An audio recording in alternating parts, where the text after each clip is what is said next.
அருள் பொழியும் பலியினிலே ஒருங்கிணைவோம் கரங்குவிப்போம் உன்னதரை போற்றுவோம் ஒருங்கிணைவோம் கரங்குவிப்போம் உன்னதரை போற்றுவோம். சந்தோஷம் பெருகிடுதே அவர் சந்நிதி காண்கையிலே சந்தோஷம் பெருகிடுதே அவர் சந்நிதி காண்கையிலே ஆனந்தமுடனே அவர் திருமுன்னே கூடிடுவோம் கூடிடுவோம். ஆண்டவரே நம் கடவுள் என்று பாடிடுவோம் பாடிடுவோம். ஆனந்தமுடனே அவர் திருமுன்னே கூடிடுவோம் கூடிடுவோம். ஆண்டவரே நம் கடவுள் என்று பாடிடுவோம் பாடிடுவோம். அவரே நம்மை படைத்தார் அவருக்கே சொந்தம் நாம் அவர் படைப்புகள் நாம் அவர் பிள்ளைகள் நாம் அவர் மந்தையின் ஆடுகள் நாம். திருக்குலமே எழுந்திடுக அருள் பொழியும் பலியினிலே ஒருங்கிணைவோம் கரம் குவிப்போம் உன்னதரை போற்றுவோம் ஒருங்கிணைவோம் கரம் குவிப்போம் உன்னதரை போற்றுவோம். தந்தை மகன் தூயாவியாரின் பெயராலே ஆமென். நம் ஆண்டவராகிய இயேசு கிறிஸ்துவின் அருளும் கடவுளின் அன்பும் தூய ஆவியாரின் நட்புறவும் உங்களது பேரோடும் இருப்பதாக உம் ஆன்மாவோடும் இருப்பதாக. ஆண்டவன் இயேசுவில் அன்பார்ந்தவர்களே, இந்த காலை திருப்பலியை நாங்கள் சிறப்பாக நம்முடைய இந்த தொலைக்காட்சி வழியாகவும் இணையம் வழியாகவும் இந்த திருப்பலியிலே பங்கு பெற்றுகின்ற ஒவ்வொருவருடைய கருத்துக்களுக்காகவும் நாங்கள் இந்த திருப்பலியை ஒப்புக் கொடுக்கிறோம். இன்னும் சிறப்பாக இறைவன் நமக்கு செய்திருக்கின்ற அனைத்து நன்மைகளுக்காகவும் நாங்கள் நன்றி கூறி ஒரு நன்றி பலியாக இன்றைய திருப்பலியை ஆண்டவருக்கு நாங்கள் ஒப்புக் கொடுக்கின்றோம். சகோதர சகோதரிகளே, தூய மரண நிகழ்வுகளை கொண்டாட நாம் தகுதி பெறும் பொருட்டு நம் பாவங்களை ஏற்றுக்கொள்வோம்.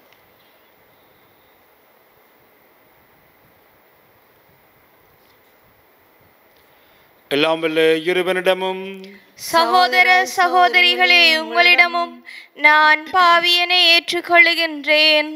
ஏனெனில் என் சிந்தனையாலும் சொல்லாலும் செயலாலும் கடமையில் தவறியதாலும் பாவங்கள் பல செய்தேன்.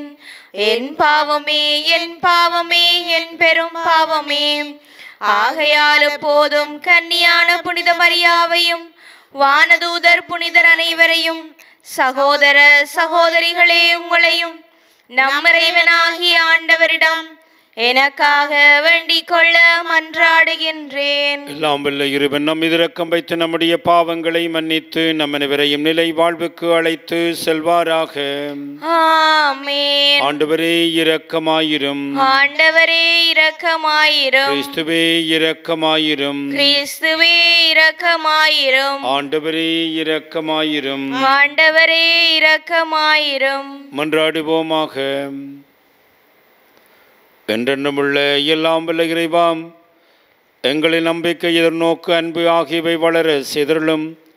அதனால் நீர் கட்டளையிடுவதை நாங்கள் அன்பு செய்யவும், நீர் வாக்களிப்பதை நாங்கள் பெற்றுக்கொள்ளவும் தகுதி பெறுவோமாக.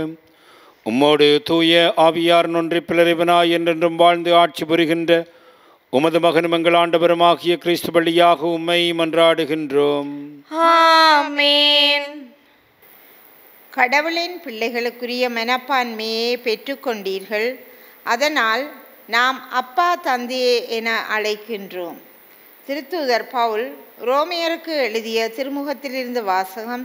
அதிகாரம் 8 இறைவசனங்கள் 12 முதல் 17 சகோதர சகோதரிகளே, நாம் ஊனியல்புக்கு கடமைப்பட்டிருக்கவில்லை, அவ்வியல்பின்படி வாழ வேண்டியது இல்லை. நீங்கள் ஊனியல்புக்கு ஏற்ப வாழ்ந்தால் சாகத்தான் போகின்றீர்கள். ஆனால் தூய ஆவியின் துணையால் உடலின் தீச்செயல்களை சாகடித்தால் நீங்கள் வாழ்வீர்கள். கடவுளின் ஆவியால் இயக்கப்படுகிறவர்களே கடவுளின் மக்கள். மீண்டும் அச்சத்திற்கு உள்ளாக்கும் மனப்பான்மையை நீங்கள் பெற்றுக்கொள்ளவில்லை. மாறாக கடவுளின் பிள்ளைகளுக்குரிய மனப்பான்மையை பெற்றுக்கொண்டீர்கள். அதனால் நாம் அப்பா தந்தையே என அழைக்கின்றோம். நாம் இவ்வாறு அழைக்கும்போது நம் உள்ளத்தோடு சேர்ந்து தூய ஆவியாரும் நாம் கடவுளின் பிள்ளைகள் என்பதற்கு சான்று பகர்கின்றார். நாம் பிள்ளைகளாயின் உரிமைப்பேறு உடையவர்களாய் இருக்கின்றோம். ஆம், நாம் கடவுளிடம் இருந்து உரிமைப்பேறு பெறுபவர்கள், கிறிஸ்துவின் பங்காளிகள். அவருடைய துன்பங்களில் நாம் பங்கு பெற வேண்டும். அப்போதுதான் அவரோடு மாட்சியிலும் பங்கு பெறுவோம். இது ஆண்டவர் வழங்கும் அருள்வாக்கு. இறைவனுக்கு நன்றி. திருப்பாடல் 68. உங்கள் பல்லவியாக 20. உங்கள் பதிலாக ஆண்டவராம் நம் இறைவனே மீட்பளிக்கும் கடவுள். ஆண்டவராம் நம் இறைவனே மீட்பளிக்கும் கடவுள்.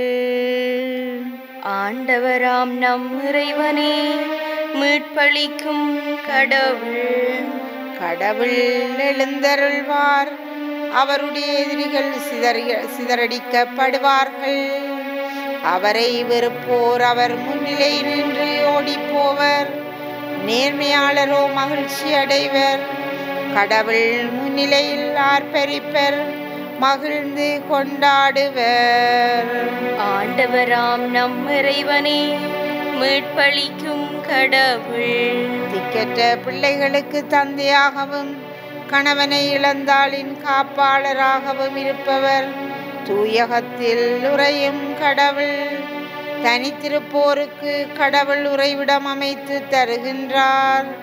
சிறைப்பட்டோரை விடுதலை வாழ்வுக்கு அழைத்து செல்கின்றார். ஆண்டவராம் நம் இறைவனே மீட்பளிக்கும் கடவுள். ஆண்டவர் போற்றி போற்றி, நாளும் நம்மை அவர் தாங்கிக் கொள்கின்றார். இறைவனே நம் மீட்பு, நம் இறைவனே மீட்பளிக்கும் கடவுள். நம் தலைவராகிய ஆண்டவர் தாம் இறப்பினின்றும் விடுதலை தர வல்லவர். ஆண்டவராம் நம் இறைவனே மீட்பளிக்கும் கடவுள். ஆண்டவராம் நம் இறைவனே மீட்பளிக்கும் கடவுள்.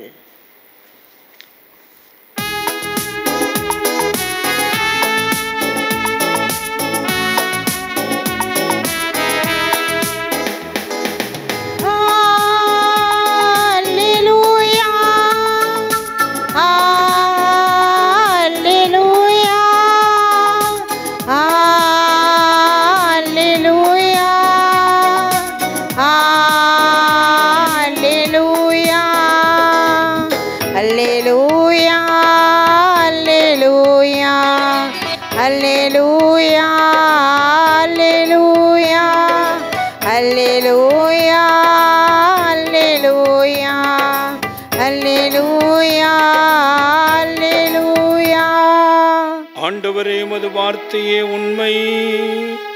உண்மையினால் எங்களை உமக்கு அர்ப்பணமாக்கியருளும். அல்லேலூயா, அல்லேலூயா, அல்லேலூயா, அல்லேலூயா, அல்லேலூயா. ஆண்டவர் உங்களோடு இருப்பாராக. உம் ஆன்மாவோடும் இருப்பாராக. லூக்கா எழுதிய நற்செய்தியிலிருந்து வாசகம். ஆண்டவரே மாட்சி உமக்கே. லூக்கா நற்செய்தி அதிகாரம் 13, திருவசனங்கள் 10 தொடக்கம் 17 வரை. அக்காலத்தில் ஓய்வு நாளில் இயேசு தொழுகைக்கூடம் ஒன்றில் கற்பித்துக் கொண்டிருந்தார். 18 ஆண்டுகளாக தீயாவி பிடித்து உடல் நலம் குன்றிய பெண் ஒருவர் அங்கிருந்தார். அவர் சிறிதும் நிமிர முடியாதவராக கூன் விழுந்த நிலையில் இருந்தார். இயேசு அவரை கண்டு அருகே கூப்பிட்டு, அம்மா, உமது நோயிலிருந்து நீர் விடுவிக்கப்பட்டுள்ளீர் என்று கூறி தம் கைகளை அவர் மீது வைத்தார். உடனே அவர் நிமிர்ந்து கடவுளை போற்றி புகழ்ந்தார். இயேசு ஓய்வு நாளில் குணமாக்கியதை கண்ட தொழுகை கூட தலைவர் கோபம் கொண்டு மக்கள் கூட்டினத்தை பார்த்து, வேலை செய்ய 6 நாட்கள் உண்டே, அந்நாளில் வந்து குணம் பெற்றுக்கொள்ளுங்கள், ஓய்வு நாளில் வேண்டாம் என்றார். ஆண்டவர் அவரை பார்த்து, வெளி வேடக்காரரே, நீங்கள் ஒவ்வொருவரும் ஓய்வு நாளில் தங்கள் மாட்டையோ கழுதையோ தொழுவத்திலிருந்து அவிழ்த்து கொண்டு போய் தண்ணீர் காட்டுவதில்லையா? பாருங்கள், ஆபிராமின் மகளாக இவளை 18 ஆண்டுகளாக சாத்தான் கட்டி வைத்திருந்தான். இந்த கட்டிலிருந்து இவரை ஓய்வு நாளில் விடுப்பது முறையில்லையா என்று கேட்டார். அவர் இவற்றை சொன்ன பொழுது அவரை எதிர்த்த அனைவரும் வெட்கப்பட்டனர். திரண்டிருந்த மக்கள் எல்லோரும் அவர் செய்த மாட்சிக்குரிய செயல்கள் அனைத்தையும் குறித்து மகிழ்ச்சி அடைந்தனர். இது வாழ்வு தருகின்ற கிறிஸ்து இயேசுவின் நற்செய்தி. கிறிஸ்துவே உமக்கு புகழ். ஆண்டவர் இயேசுவில் அன்பார்ந்தவர்களே, இந்த நாளில் ஒரு அழகான சம்பவத்தை லூக்கா நமக்கு தருகின்றார். 18 ஆண்டுகளாக கூன் விழுந்த நிலையிலே தீய ஆவிகளால் பிடிக்கப்பட்டிருந்த ஒரு பெண் ஓய்வு நாளில் இயேசு தொழுகை கூடத்தில் கற்பித்து கொண்டிருந்த பொழுது அங்கே வருகின்றார்.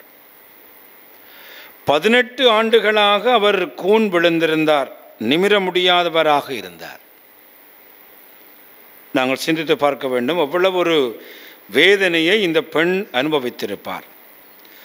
அவர் சிறிதும் நிமிர முடியாதவாறு கூன் விழுந்த நிலையில் இருந்தார்.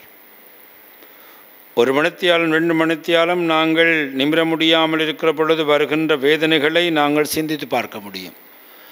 ஆனால் இந்த பெண் 18 ஆண்டுகளாக அப்படி இருந்த பொழுது இயேசு அவரை கண்ட பொழுது உடனடியாக பரிவிரக்கம் கொள்ளுகின்றார். அவரை கூப்பிட்டு, உன்னுடைய நோயிலிருந்து நீர் விடுவிக்கப்பட்டீர் என்று கூறி தம்முடைய கைகளை அவர் மீது வைத்தார். உடனடியாக அந்த பெண் குணமடைகின்றார். அவள் கடவுளை போற்றி புகழ்ந்து கொண்டு செல்கிறார். இன்றைய வாசகத்தினுடைய முக்கியமான பகுதி இதுவல்ல. இது ஓய்வு நாளில் நடைபெற்றதால் அங்கிருக்கின்ற அந்த தொழுகை கூட தலைவன் மிகுந்த கோபம் கொள்ளுகின்றான். அவரை பார்த்து, மக்கள் கூட்டத்தை பார்த்து சத்தமாக சொல்லுகிறான், வேலை செய்ய 6 நாட்கள் உண்டே, அந்த நாட்களில் வந்து குணம் பெற்று செல்லுங்கள், ஓய்வு நாள் வேண்டாம் என்று கத்துகிறான். அன்பார்ந்தவர்களே, இந்த வேளையிலே அந்த பெண்ணுடைய வேதனையை இந்த தொழுகை கூட தலைவன் உணர்ந்து கொள்ளவில்லை. அந்த பெண்ணுக்கு கிடைத்த ஆண்டவருடைய அருளை பற்றி அவன் சிந்தித்து பார்க்கவில்லை. வெறும் சட்டம், ஓய்வு நாளில் வேலை செய்யக்கூடாது என்கின்ற அந்த சட்டத்தை மாத்திரம் பிடித்து வைத்துக்கொண்டு இரக்கம், அன்பு, கனிவு என்கின்ற அந்த முக்கியமான விடயங்களை அவன் மறந்துவிட்டான். ஆகவேதான் இயேசு அவரை வெளிவேடக்காரனே என்று பேசுகிறார். வெளிவேடக்காரனே என்று சொல்லிவிட்டு ஒரு சின்ன அழகான ஒரு சின்ன சம்பவத்தை சொல்லுகிறார். அன்றைக்கு நீ வீட்டை போகிற பொழுது உன்னுடைய மாடு கழுதை வீட்டில் இருக்கிற பொழுது அதை தொழுவத்திலிருந்து அவிட்டு கொண்டு போய் நீ தண்ணி கொடுக்கறது இல்லையா? ஓய்வு நாள் என்றால் அந்த மாட்டுக்கோ கதிரைக்கோ தண்ணி கொடுக்காமல் இருக்கிறியா? தண்ணி கொடுக்கிறாய். ஆனால் இந்த மாடுகளையும் கழுதைகளையும் விட மேலாக இருக்கின்ற ஆபிரகாமின் மகள், இவளை 18 ஆண்டுகளாக சாத்தான் கட்டி வைத்திருக்கின்றான். இந்த கட்டிலிருந்து விடுவிப்பது ஓய்வு நாளில் முறையா இல்லையா என்று அங்கே அந்த பரிசேயனை பார்த்து இயேசு கேட்கிறார். அன்பார்ந்தவர்களே, திருச்சபை என்பது ஒரு சட்டதிட்டங்கள் அல்ல. திருச்சபை என்பது ஏழை எளிய மக்களை அன்பு செய்ய வேண்டும் என்பதை நம்முடைய திருத்தந்தை 14ஆம் லியோ தன்னுடைய முதலாவது அப்போஸ்தலிக்க ஊக்குவுரையிலே மிக தெளிவாக கூறுகின்றார். டிலெக்ஸி தே என்று அவர் எழுதிய அந்த திருமடல், அதிலே அவர் குறிப்பிடுகிறார், திருச்சபையினுடைய மிக முக்கியமான படி ஏழைகளை நோக்கியதாக இருக்க வேண்டும். மிக மிக அழகாக அவர் சொல்லுகிறார். ஏழைகளை நோக்கி, அங்கே ஓரங்கட்டவர்களை நோக்கி அந்த திருச்சபை போகவில்லை என்றால் திருச்சபையினுடைய இருப்பே கேள்விக்குறியாகிறது என்று சொல்லுகிறார். ஆகவேதான் அந்த திருமடலுடைய 2ஆம் அதிகாரத்திலே முற்றுமுழுதாக இந்த இறை வார்த்தைகளை எல்லாம் எடுத்து எப்படி அந்த இறைவன் இந்த ஏழை மக்கள் மீது ஆழமாக அன்பு கொண்டிருக்கிறார் என்பதை இந்த அப்போஸ்தலிக்க ஊக்குரவினுடைய 2வது அதிகாரம் மிக அழகான அத்தியாயம். இதிலே இந்த இறை வார்த்தையை மையப்படுத்தி நம்முடைய கடவுள் ஏழைகளின் சார்பாக இருக்கின்றார், ஏழைகளை அன்பு செய்கிறார். அந்த ஏழைகளை அன்பு செய்த அந்த இறைவன் திருச்சபையும் ஏழைகளை அன்பு செய்ய வேண்டும் என்பதை 2ஆம் அத்தியாயத்திலே மிக மிக அழகாக இந்த இறை வார்த்தையை மையப்படுத்தி அவர் சொல்லுகின்றார். ஆகவே நண்பார்ந்தவர்களே, திருச்சபையினுடைய அங்கத்தவர்களாக இருக்கிற நாங்கள் வெறும் சட்ட திட்டங்களை மாத்திரம், அந்த கோவைகளை மாத்திரம் தூக்குப்பிடித்து ஏழைகளை மறந்தவர்களாக வாழ்ந்தால் திருச்சபை தன்னுடைய இருப்பையே கேள்விக்குறியாக்குகிறது. ஆகவேதான் இன்றைய இந்த இறை வார்த்தையிலே இயேசு ஓய்வு நாளை மதிக்கின்ற இயேசு, அங்கு 18 ஆண்டுகளாக இருந்த வேதனையுற்ற அந்த பெண்ணுக்கு ஓய்வு நாளிலே அவர் குணப்படுத்தலை கொடுத்து ஏழைகள் எளியவர்களை அன்பு செய்வதுதான் ஓய்வு நாளின் மிக முக்கியமான கடமை என்பதை நமக்கு வெளிப்படுத்துகிறார். ஆகவே நம்முடைய திருத்தந்தை தந்திருக்கின்ற இந்த டிலக்ஸித்தே என்கின்ற இந்த அப்போஸ்தலிக்க ஊக்குவரியை நாங்கள் வாசிப்போம். அந்த திருத்தந்தை நமக்கு தருகின்ற அந்த ஆழமான சிந்தனை, திருச்சபை ஏழைகள் சார்பாக இருக்க வேண்டும், திருச்சபை ஏழையாக இருக்க வேண்டும், ஏழைகளுக்கான ஒரு தெரிவை அது பெற்றுக்கொள்ள வேண்டும் என்று அவர் சொல்லுகின்ற அந்த சிந்தனைகளை நாங்கள் வாழ்வாக்க இறையாசிர் வேண்டி தொடர்ந்து இந்த திருப்பலியில் மன்றாடுவோம். எங்களுடைய தேவைகளை இந்த வேளையில் ஆண்டவரிடம் சமர்ப்பிப்போம். அன்பின் ஆண்டவரே, உமது இறையரசை கட்டி எழுப்பும் திருத்தந்தை, ஆயர்கள், குருக்கள், துறவியர், பொதுநிலையினர் அனைவரும் தாம் பெற்றுக்கொண்ட தூய ஆவியின் ஆற்றலுக்கேற்ப ஒரே சமத்துவ சமுதாயம் படைத்திட அவர்களுக்கு தேவையான அருள் வரங்களை பொழிந்தருள வேண்டுமென்று இறைவா உம்மை மன்றாடுகின்றோம். ஆண்டவரே, எங்கள் மன்றாட்டை கேட்டருளும். ஆற்றலின் இறைவா, நாம் எமக்கு அடுத்திருக்கும் ஏழை எளியவர், கைவிடப்பட்டோர், அனாதைகள், விதவைகளை அன்பு செய்து அவர்களுக்கு உதவிடும் நல்ல உள்ளம் கொண்டவர்களாக வாழ அருள் புரிய வேண்டுமென்று இறைவா உம்மை மன்றாடுகின்றோம். ஆண்டவரே, எங்கள் மன்றாட்டை கேட்டருளும். கீழ்ப்படுதலின் மகிமையை உம் திருக்குடும்பத்தின் வழியாக உணர்த்திய இறைவா, நாங்களும் உம் வழியை கடைபிடித்து சுயநலமற்றவர்களாகவும் அடுத்தவருடன் நட்பு பாராட்டும் நல்ல உள்ளம் கொண்டவர்களாகவும் வாழ வரமருள வேண்டுமென்று இறைவா உம்மை மன்றாடுகின்றோம். ஆண்டவரே, எங்கள் மன்றாட்டை கேட்டருளும். வழிநடத்தும் தந்தையே இறைவா, தொலைக்காட்சி வழியாகவும் இணைய வழியாகவும் இத்திருப்பலியில் பங்கு பெற்று கொண்டிருக்கும் அனைவரையும் உமது பிரசன்னத்தால் நிரப்பி அவர்களுக்கு உமது ஆசீரை அளித்தருள வேண்டுமென்று இறைவா உம்மை மன்றாடுகின்றோம். ஆண்டவரே, எங்கள் மன்றாட்டை கேட்டருளும். நம்முடைய தனிப்பட்ட தேவைகளுக்காக ஆண்டவர் நோக்கி மன்றாடுவோம்.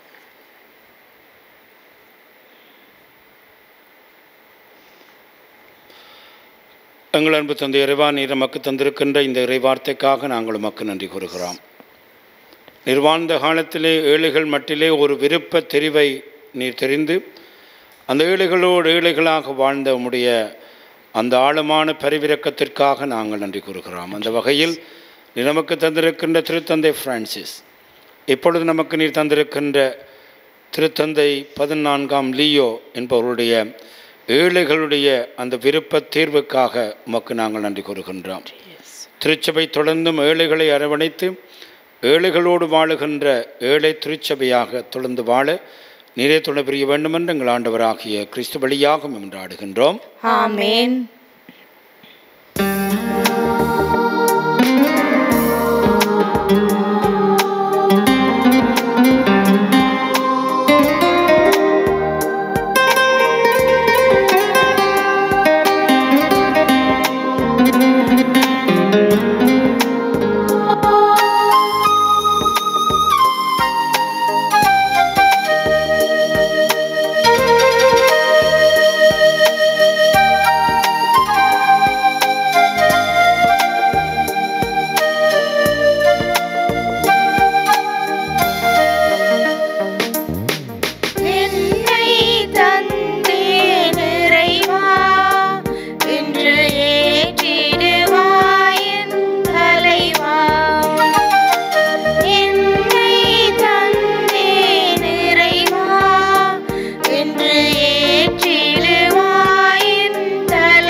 சகோதர சகோதரிகளை நாம் அனைவரும் ஒப்புக் கொடுக்கும் இப்பலியெல்லாம் அல்ல தந்தையாகிறவனுக்கு ஏற்றதாகும்படி மன்றாடுங்கள்.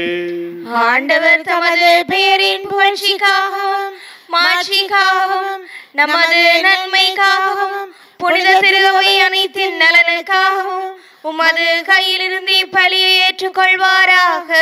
ஆண்டவரே, மாட்சிமிக்க உமக்கு நாங்கள் அளிக்கும் காணிக்கைகளை கண்ணோக்கியருள உம்மை வேண்டுகிறோம். இவ்வாறு நாங்கள் நிறைவேற்றும் இத்திருப்பணி எங்களை உமது மாட்சிக்கிட்டு செல்வதாக எங்கள் ஆண்டவராகிய கிறிஸ்து வழியாக உம்மை மன்றாடுகின்றோம். ஆமென். ஆண்டவர் எங்களோடு இருப்பாராக, உம் ஆன்மாவோடும் இருப்பாராக. எங்களை மேலே எழுப்புங்கள். ஆண்டவரிடம் எழுப்பியுள்ளோம். நம்முடைய ஆண்டவருக்கு நன்றி கூறுவோம். அதுவே தகுதியும் நீதியும் ஆனதே. ஆண்டவரே, தூயவரான தந்தை என்றும் வாழும் எல்லாம் வல்ல இறைவா, எந்நாளும் அவ்விடத்திலும் நாங்கள் உமக்கு நன்றி செலுத்துவது மெய்யாகவே தகுதியும் நீதியுமாகும், எங்கள் கடமையும் மீட்புக்குரிய செயலுமாகும். ஏலங்கள் புகழரை உமக்கு தேவையன்று, ஆயினும் நாங்கள் உமக்கு நன்றி செலுத்துவது உமது அருட்கொடையாலேயே. நாங்கள் உம்மை புகழ்ந்துரைப்பது உமது மாட்சிமையை மிகுதிப்படுத்தாது என்னும் எங்கள் ஆண்டவராகிய கிறிஸ்து வழியாக நாங்கள் மீட்படைய பயன்படுகின்றது. ஆகவே வானுதலோடு ஒன்று சேர்ந்து நாங்கள் உம்மை புகழ்ந்தேற்றி மகிழ்ச்சியுடன் அறிக்கையிட்டு சொல்லுவதாவது: தூயவர் தூயவர் தூயவர், வான்படைகளின் கடவுளாம் ஆண்டவர். விண்ணகமும் மண்ணகமும் உமது மாட்சியால் நிறைந்துள்ளன. உன்னதங்களிலே ஓசான்னா. ஆண்டவர் பெயரால் வருகிறவர் ஆசி பெற்றவர். உன்னதங்களிலே ஓசான்னா. ஆண்டவரே, நீர்மையாகவே தூயவர், தூய்மையினத்திற்கு மூற்று ஆகவே முடியாவியை பொழிந்து இக்காணிக்கைகளை தூய்மைப்படுத்த வேண்டுமென உம்மை வேண்டுகின்றோம். இவ்வாறு எங்கள் ஆண்டவர் இயேசு கிறிஸ்துவின் உடலும் இரத்தமுமாக எங்களுக்கு இவை மாறுவனவாக.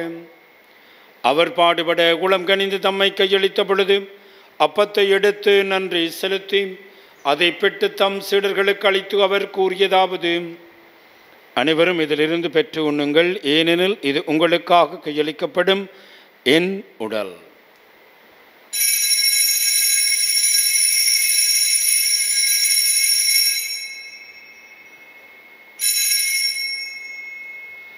அவனுமே இரவிருந்து அருந்திய பின் கிண்ணத்தை எடுத்து மீண்டும் உமக்கு நன்றி கூறி தம் சீடர்களுக்கு அளித்து அவர் கூறியதாவது: அனைவரும் இதிலிருந்து பெற்று பருகுங்கள், எனது புதிய நிலையான உடன்படிக்கைக்குரிய இரத்தத்தின் கிண்ணம். இது பாவமன்னிப்புக்கென்று உங்களுக்காகவும் பலருக்காகவும் சிந்தப்படும். இதை நினைவாக செய்யுங்கள்.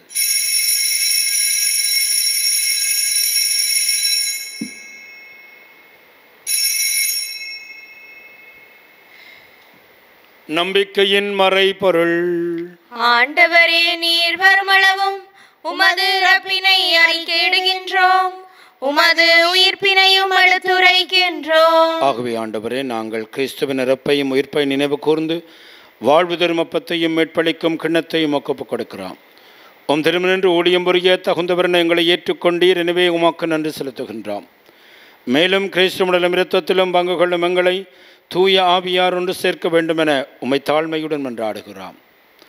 ஆண்டவரே, உலகெங்கும் பரவி இருக்குமுடைய திரு அவை நினைவு கூர்ந்தலும் எங்கள் திருத்தந்தை 14ஆம் லியோ, எங்கள் ஆயர் ஜஸ்டின் ஞான பிரகாசம், எல்லா திருநாகினவரோடும் திரு அவை அன்பில் நிறைவு பெற சிதறலும்.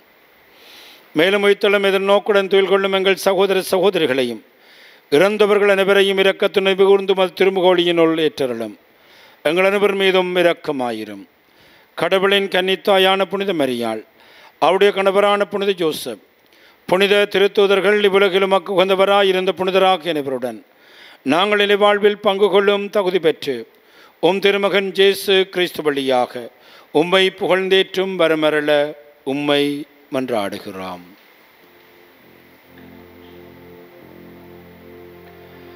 இவர் வழியாக இவரோடு இவரில்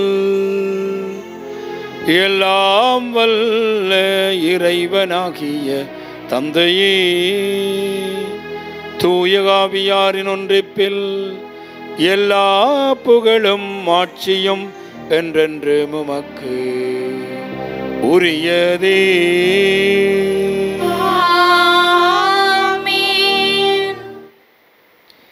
மீட்பரின் கட்டளையால் கற்பிக்க பெற்று இறைபடிப்பினியால் பயிற்சி பெற்ற நாம் துணிந்து சொல்வோம். விண்ணுலகில் இருக்கிற எங்கள் தந்தையே, உமது பெயர் தூயதென போற்ற பெறுக. உமது ஆட்சி வருக.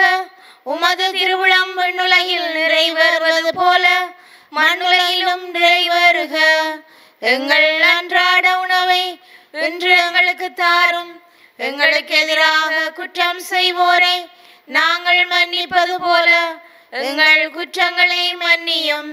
எங்களை சோதனைக்குட்படுத்தாதேயும், தீமையிலிருந்து எங்களை விடுவித்தருளும். ஆண்டவரே, தீமனத்திலும் எங்களை விடுவித்து எங்கள் வாழ்நாளில் அமைதியை கருள வேண்டும் என்று உம்மை மன்றாடுகின்றோம். உமது இரக்கத்துதவியினால் நாங்கள் பாவத்திலிருந்து எப்பொழுதும் விடுதலை பெற்று யாதொரு கலக்கம் நிலமாயிருப்போமாக. நாங்கள் நோக்கியிருக்கும் பேரின்பத்திற்காகவும் மீட்பராக இயேசு கிறிஸ்துவின் வருகைக்காகவும் காத்திருக்கின்றோம். ஏனெனில் ஆட்சியும் வல்லமையும் மாட்சியும் என்றென்றும் உமதே. ஆண்டவராக இயேசு கிறிஸ்துவை அமைதியை உங்களுக்கு விட்டு செல்கிறேன், என் அமைதியை உங்களுக்கு அளிக்கின்றேன் என்னுடைய திருத்தூதர்களுக்கு மொழிந்தேன். எங்கள் பாவங்களை பாராமல் உமது திரு அவையின் நம்பிக்கையே கனிவுடன் கண்ணோக்கி உமது திருவுளத்திற்கேற்பதற்கு ஒற்றுமையும் அமைதியையும் அளிக்க திருவுளம் கொள்வீராக. என்றென்றும் வாழ்ந்து ஆட்சி செய்கின்றவர் நீரே. ஆமென். ஆண்டவருடைய அமைதி உங்கள் அனைவரோடும் என்றும் இருப்பதாக. உம் ஆன்மாவோடும் இருப்பதாக. ஒருவருக்கொருவர் ஆண்டவருடைய அமைதியை பகிர்ந்து கொள்வோம். உங்களுக்கு அமைதி. உலகின் பாவங்களை போக்கும் இறைவனின் செம்மறியே, எங்கள் மேல் இரக்கமாயிரும். உலகின் பாவங்களை போக்கும் இறைவனின் செம்மறியே, எங்கள் மேல் இரக்கமாயிரும். உலகின் பாவங்களை போக்கும் இறைவனின் செம்மறியே, எங்களுக்கு அமைதியை அளித்தருளும். இதோ ஆண்டவராக இயேசு கிறிஸ்துவரே, உலகின் பாவங்களை போக்குகின்றவர். கிறிஸ்துவுடைய திருவிருந்து கலைக்க பெற்று நாம் அனைவரும் பெறு பெற்றோர். ஆண்டவரே, நீர் என் இல்லத்தில் எழுந்தருள நான் தகுதியற்றவள். ஆனால் ஒரு வார்த்தை மட்டும் சொல்லியருளும், எனது ஆன்மா நலமடையும். நம்மை காத்து நித்திய வாழ்வளிப்பதாக. ஆமென்.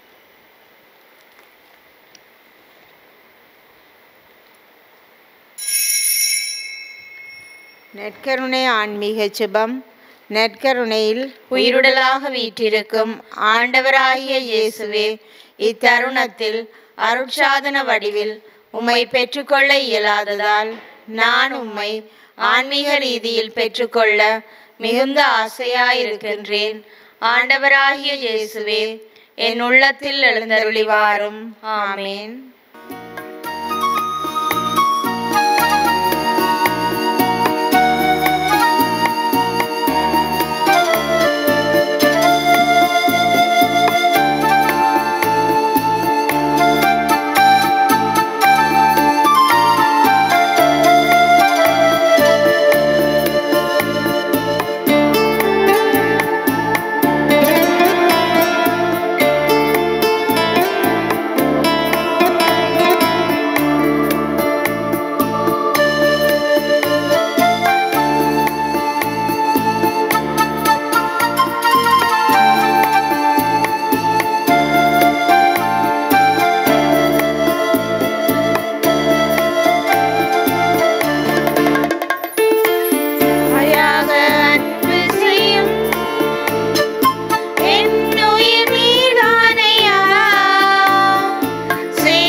இறைவனுக்கு நன்றி கூறி செபிப்போமாக. ஆண்டவர் எமது அருளடையாளங்கள் தமிழ் கொண்டிருக்கும் அருள் எங்கள் நிறைவேற செய்தள்ள வேண்டும் என்று வேண்டுகிறோம். அதனால் அடையாள முறையில் கொண்டாடுவதை நாங்கள் உண்மையாகவே ஏற்றுக்கொள்வோமாக. எங்கள் ஆண்டவராகிய கிறிஸ்து வழியாக உம்மை மன்றாடுகின்றோம். ஆண்டவர் உங்களோடு இருப்பாராக, உம் ஆன்மாவோடும் இருப்பாராக. எல்லாம் வல்ல இறைவன் தந்தை, மகன், தூயாவி நம் அனைவரையும் ஆசீர்வதிப்பாராக. ஆமென். ஆண்டவருடைய அன்பிலும் பாதுகாப்பிலும் சென்று வாழுங்கள். இறைவனுக்கு நன்றி.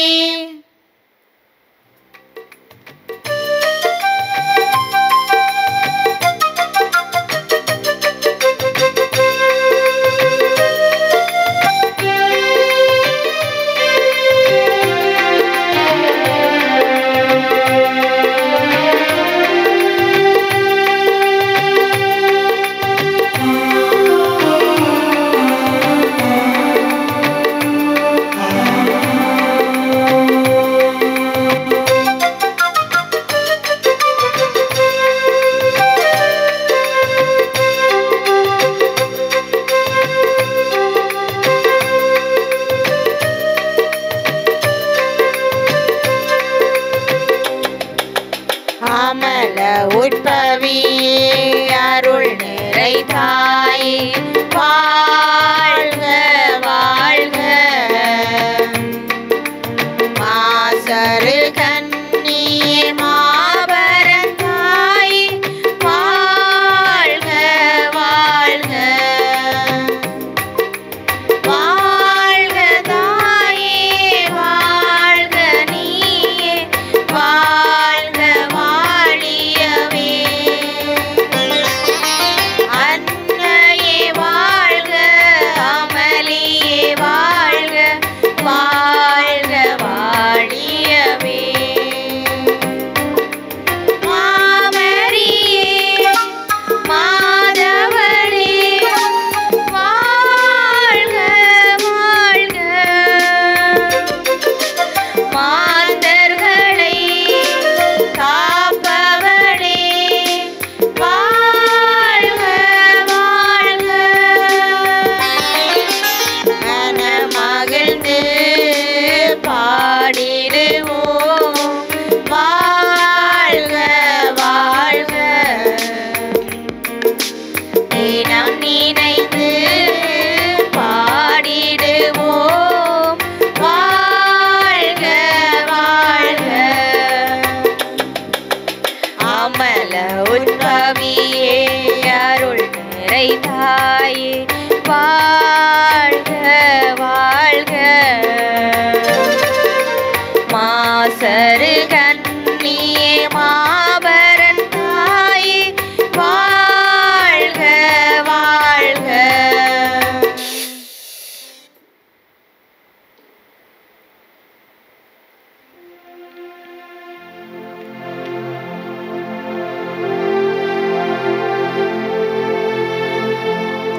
நித்திய ஸ்துதிக்குரிய பரிசுத்த நற்கருணைக்கு பக்தியாய் ஆராதனை எத்திசையும் புரிவோம். நித்திய ஸ்துதிக்குரிய பரிசுத்த நற்கருணைக்கு பக்தியாய் ஆராதனை எத்திசையும் புரிவோம். நித்திய ஸ்துதிக்குரிய பரிசுத்த நற்கருணைக்கு பக்தியாய் ஆராதனை எத்திசையும் புரிவோம். திருச்சிலுவை அடையாளத்தினாலே எங்கள் பகைவரிடமிருந்து எங்களை மீட்டலும் எங்கள் இறைவா. தந்தை, மகன், தூய ஆவியின் பேராலே ஆமேன்.